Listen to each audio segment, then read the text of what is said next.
Hello hello, aujourd'hui on se retrouve à nouveau sur Photoshop et on va parler d'une nouvelle astuce concernant la retouche photo de portrait. On va s'attaquer aujourd'hui à comment faire pour changer la couleur des yeux de notre modèle sur nos photos. Ça va être une technique assez rapide et assez simple et ça va vous permettre de pouvoir moduler un peu le résultat. On va s'y mettre tout de suite. Pour commencer, ce que je vais faire, c'est que je vais aller sélectionner en haut mon outil ellipse de sélection. S'il n'apparaît pas tel quel, vous faites un clic droit juste en dessous du petit outil de déplacement et vous allez sélectionner ellipse de sélection. Une fois que ça c'est fait, on va venir sélectionner notre œil. Donc je fais un gros rond dans lequel je vais bien positionner mon œil. Si ça déborde, c'est pas grave, on résoudra ça un petit peu plus tard. Une fois que ma sélection est faite, je vais aller ici cliquer sur le petit plus. Comme ça, j'ai un calque avec mon œil dedans.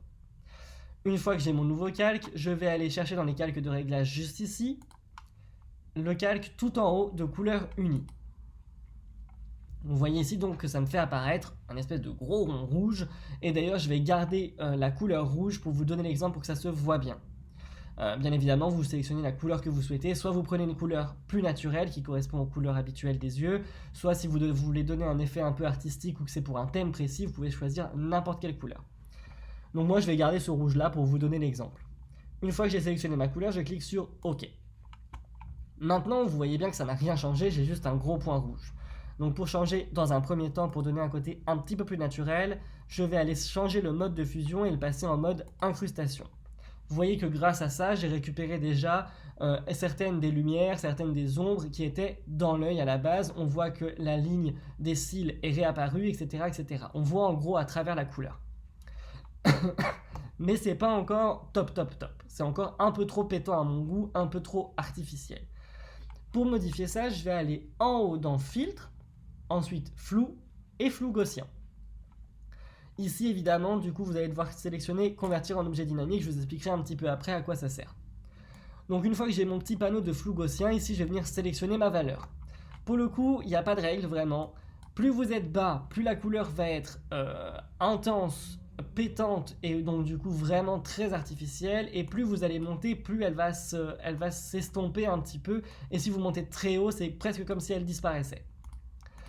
Donc du coup moi je vais sélectionner une valeur qui me permet de rester sur quelque chose où on la voit mais où c'est assez naturel. Par exemple là vous voyez 59, ça me plaît plutôt bien, donc je vais cliquer sur OK.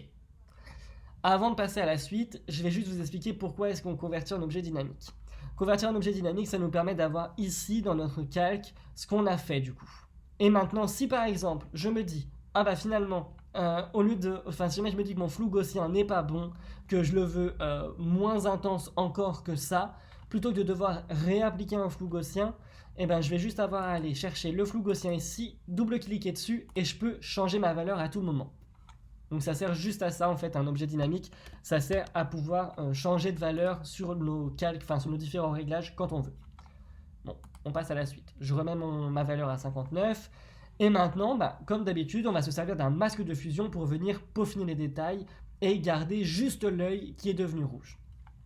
Donc on va aller chercher le masque de fusion juste ici. Et au lieu de l'inverser comme d'habitude, ce qu'on va faire, c'est qu'on va plutôt peindre les zones qu'on ne veut plus voir. Donc je vais laisser mon masque de fusion en blanc, comme ça il s'applique partout.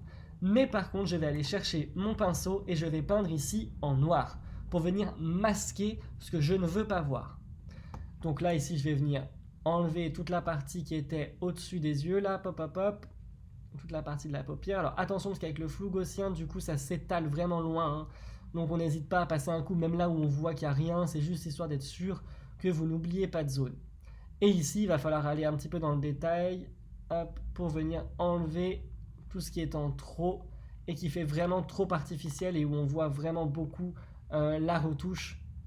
On n'hésite pas à enlever également au niveau de la muqueuse supérieure, comme ça au moins vous n'avez pas cette espèce d'effet rouge dans la muqueuse supérieure qui montrerait vraiment bien que vous avez effectué une retouche là-dessus. Une fois qu'on a ça, vous voyez que j'ai un résultat qui est plutôt naturel. Évidemment, la couleur ne l'est pas, mais on va dire le rendu de base l'est, c'est-à-dire qu'on a gardé les ombres et les lumières à l'intérieur, et en fait, c'est comme si la couleur avait toujours été là. Si je vous montre un petit avant-après un petit peu écarté, hop, et bien, ça donne ça. Vous voyez qu'on a un petit côté naturel, là on peut tomber sur un petit côté un peu Twilight, là du coup un petit côté un peu vampire.